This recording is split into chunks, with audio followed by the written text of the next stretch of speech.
In India's Jharkhand state, authorities have opened an inquiry after Muslim schoolgirls alleged they were denied entry to class and assaulted for refusing to remove their hijab at a government-run girls' school in Chatra district. The case has drawn attention because it sits at the intersection of student dignity, school discipline, and the wider debate in India over religious attire in educational settings. According to local reporting, the students and their parents submitted a written complaint describing a confrontation at a state-run +2 girls' school in the Marwari Mohalla area of Chatra. The complaint alleges the principal gave verbal instructions that students should not wear a hijab or even a dupatta inside the school premises. The students claim they were stopped from entering class, pressured to remove their coverings, and threatened with expulsion if they protested. Those are serious allegations, but key parts of the account are disputed, and officials have not yet published findings.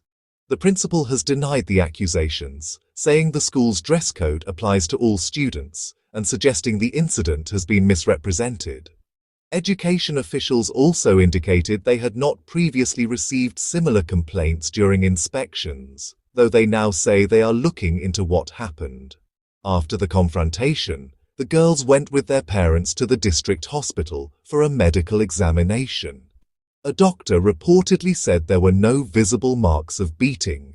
That detail does not settle the matter by itself, but it is one piece of information that investigators are likely to consider as they weigh competing accounts, including what students, teachers, and administrators say happened in the school and why the situation escalated. Local administrators, including the sub-divisional officer, visited the hospital and publicly stated the case would be investigated impartially. Officials have said they plan to speak to students, teachers, and parents, and that action will follow if anyone is found at fault. For families involved, the outcome matters not only because of the immediate allegations, but because access to education and a sense of safety at school can be deeply affected when a student feels singled out over religious practice. For many Muslim families, a school headscarf is not a fashion choice. It can be tied to identity, modesty, and personal conscience. When a dispute over attire becomes a dispute over whether a student can enter a classroom, it raises concerns about equal access to education, the treatment of minors, and whether school rules are applied fairly and without discrimination. At the same time, schools often argue they need consistent uniforms and clear discipline to prevent conflict and maintain order. In cases like this, the facts of what was said, what was enforced, and how it was enforced become crucial. The Jharkhand case also lands in the shadow of a wider national debate. In recent years, India has seen high-profile disputes over hijab restrictions in educational institutions, including the controversy in Karnataka in 2022 that reached the Supreme Court.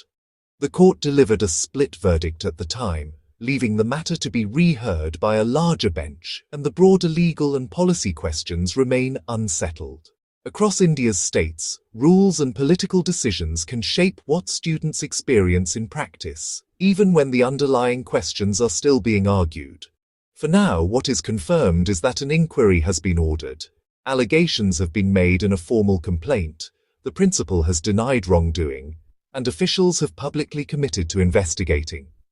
What remains unclear, and what the inquiry will need to determine, is whether the girls were forcibly pressured to remove their hijab, whether any assault occurred, and whether the school's actions amounted to discrimination or a disputed attempt to enforce a dress code. As the investigation proceeds, many Muslim families will be watching for transparency and accountability, and for a process that protects students while establishing the facts.